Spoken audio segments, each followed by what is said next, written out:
Pays des bonnes manières et de la bienséance, les Anglais troquent une fois par an les politesses contre des échanges musclés.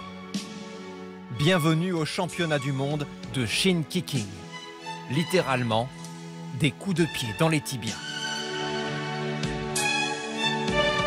Quelques 2000 spectateurs réunis dans le centre de l'Angleterre. Premier geste d'avant-match, bourrer son pantalon de paille. Car dans cette étrange discipline, les protèges tibias sont interdits. Ça fait la différence entre un simple bleu et un tibia cassé, donc ça en vaut la peine. Mike Newby est 2 fois champion du monde de coups de pied dans les tibias. Il remet son titre en jeu cette année, non sans préparation.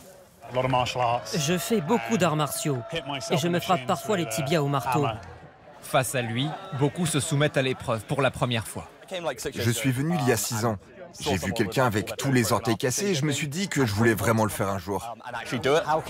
Comment avoir une stratégie quand c'est la première fois? Ma stratégie, c'est de survivre, si j'y arrive. Sous l'œil des ambulanciers, les matchs éliminatoires s'enchaînent. Ici, pas de ballon, juste des tibias. Pas de but à marquer, mais des ecchymoses à infliger. Quand le coup est assez fort pour que l'adversaire perde l'équilibre, il faut le faire tomber au sol. C'est de la folie, de la pure folie, mais j'adore ça.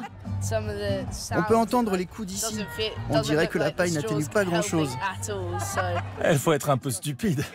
On ne peut pas voir une chose pareille ailleurs.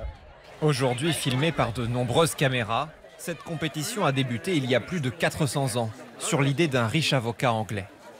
Elle voulait faire une sorte de doigt d'honneur aux puritains, car à cette époque, les puritains voulaient empêcher tout écart de conduite. Or, c'est justement tout l'esprit de cette compétition.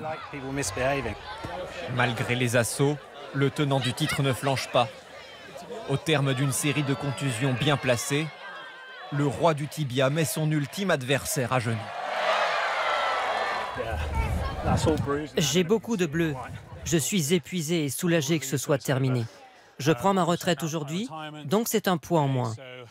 On se marie l'an prochain, alors ce serait bien qu'il se concentre sur le mariage, plutôt que sur l'idée de frapper des gens dans les tibias. Le titre sera remis en jeu l'an prochain. Avis aux volontaires, mieux vaut avoir les jambes solides et la tête dure.